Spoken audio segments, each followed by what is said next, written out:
ফ্রিজে যেদিন মাছ, মাংস, ডিম কিছুই থাকবে না, যদি এই 100-150 গ্রাম মতো পনির থেকে থাকে, তাহলে এই রেসিপিটা একবার ট্রাই করে দেখতে পারো। পনির ভাপা এই রেসিপিটা খেতে যেমন দুর্দান্ত, তৈরি করা একদমই সহজ।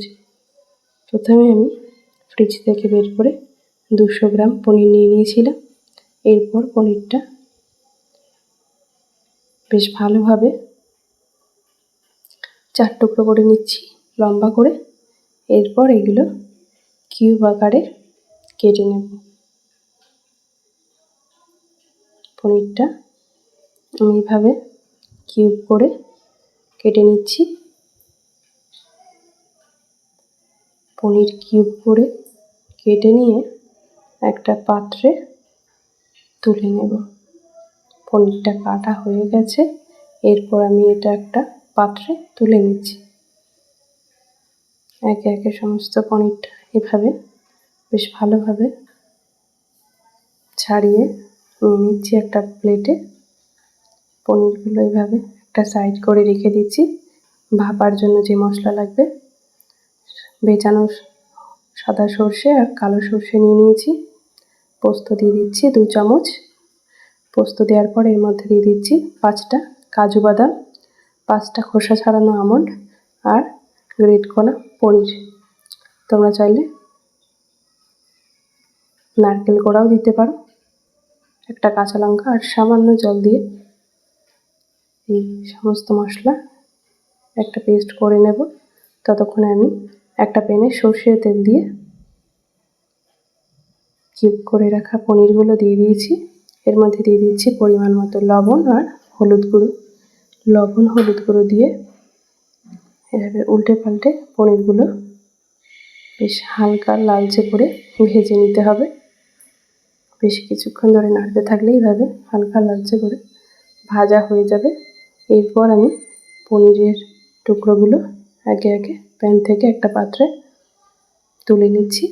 এরপর মশলাটা পেস্ট হয়ে গেছে। মিহি করে পেস্ট করা মশলার মধ্যে দিয়ে দিচ্ছি হলুদ গুঁড়ো, পরিমাণ মতো লবণ, দিয়ে দিচ্ছি পনির ভাজা তেলটা। কিছুটা তেল দিয়ে দিচ্ছি আর কিছুটা রেখে দিয়েছি। এরপর সমস্ত মশলার সাথে তেলটা বেশ ভালোভাবে মিশিয়ে নেব। এভাবে একটু নাড়াচাড়া করে মিশিয়ে নিয়েছি। এরপর এর মধ্যে কিউব করে ভেজে নেওয়া পনিরের টুকরোগুলো দিয়ে দিচ্ছি। পনিরের টুকরোগুলো দেওয়া হয়ে গেলে এটা আমি চামচ দিয়ে একটু উল্টে পাল্টে মশলার সাথে মাখিয়ে নেব। এভাবে একটু হালকা হাতে এভাবে পনিরগুলো উল্টে পাল্টে দিলে একটু ভালো হয় আর কি।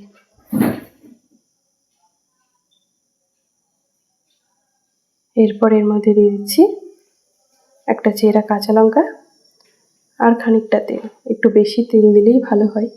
এতে কিন্তু সর্ষের তেলটাই ব্যবহার করতে হবে। এরপর টিফিন বক্সের ঢাকনা চাপা দিয়ে দিয়েছি। একটা কড়াইতে জল ফুটিয়ে তার মধ্যে দিয়ে দিচ্ছি একটা স্ট্যান্ডের উপরে দিয়ে দিচ্ছি টিফিন বক্সটা দিয়ে ঢাকা চাপা দিয়ে দিতে হবে। এরপর ঢাকনার মধ্যে আমি একটা লবঙ্গ দিয়ে দিচ্ছি যাতে ভাপটা বেরিয়ে না যায়। এভাবে 20 থেকে 25 মিনিট ভাপিয়ে নিতে হবে। ভাপানো হয়ে গেলে আমি ঢাকনাটা তুলে নিচ্ছি 25 মিনিট পর। এরপর দেখা যাক কেমন হয়েছে।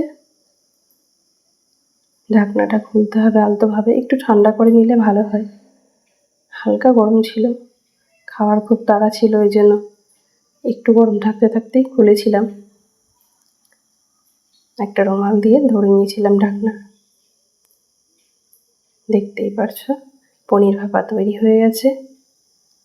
যদি কোনো দিন মনে হয় যে রান্না করতে ইচ্ছা করছে না আজ, তাহলে ভাপা বসিয়ে দিয়ে একটু রেস্ট করতে পারবে। ঠিক যেমনভাবে আমি এভাবে খুবই সহজ পদ্ধতিতে টেস্টি খাবার তৈরি করে নিই। রেসিপিটা ভালো লাগলে অবশ্যই বাড়িতে একবার ট্রাই করে দেখতে পারো।